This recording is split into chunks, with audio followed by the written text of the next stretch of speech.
একদিন এই ধনী ছেলেটি রাস্তা দিয়ে যাইতেছিল, তখনই সে দেখতে পায় একটি ছোট মেয়ে রাস্তার পাশে পাতার তৈরি খেলনা বিক্রি করে। মেয়েটিকে দেখতেই ছেলেটির বোনের কথা মনে পড়ে, কারণ মেয়েটি দেখতে তার বোনের মতো, যে 20 বছর আগে তাদের কাছ থেকে আলাদা হয়ে গেছে। আর মেয়েটির হাতে থাকা খেলনার মতো তার বোন খেলনা বানাতো। তাই ধনী ছেলেটি তার গাড়ি থামায় এবং তার ভাই বোনের সাথে সেই মেয়েটির কাছে যায়। মেয়েটি তাদের বলে এই খেলনার দাম মাত্র $1, চাইলে নিতে পারেন। তারা 3 ভাই বোন মেয়েটিকে ভালো করে দেখে এবং বলে এই মেয়েটি তো আমাদের বোনের মতো। তারা মেয়েটিকে জিজ্ঞাসা করে তার হাতে থাকা খেলনাগুলো কে বানিয়েছে। মেয়েটি বলে আমার মা এই সব খেলনা বানিয়েছে। যা শুনে তারা মেয়েটির মায়ের সাথে দেখা করার কথা বলে। মেয়েটি একটু ভয় পায় এবং বলে আমার মায়ের অবস্থা বেশি ভালো না, কারণ আমার বাবা প্রতিদিন নেশা করে বাসায় আসে এবং আমার মায়ের উপর নির্যাতন করে, যার কারণে তার মায়ের মানসিক সমস্যা হয়েছে। আর তার বাবা সবাইকে বলে মেয়েটির মা অনেক অসুস্থ।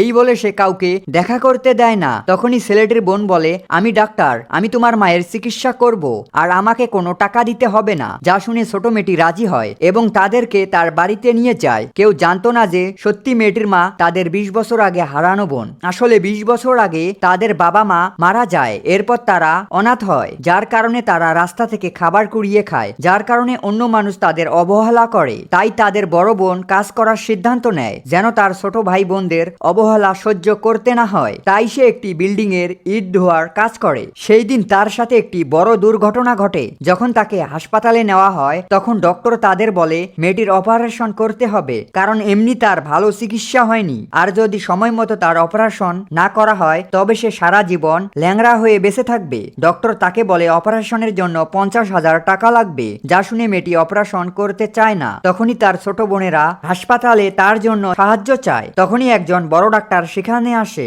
এবং মেয়েটির সকল খরচ তিনি বহন করতে চায়। এরপর মেয়েটি তার ভাই বোনের উজ্জ্বল ভবিষ্যতের কথা চিন্তা করে তাদের অনাথ আশ্রমে পাঠানোর সিদ্ধান্ত নেয়। এরপর মেয়েটি তাদের কাজের কথা বলে গাড়িতে তুলে দেয় এবং দরজা লাগিয়ে দেয়। এরপর তারা 3 ভাই বোন তাদের বড় বোনের কাছ থেকে আলাদা হয়ে যায়।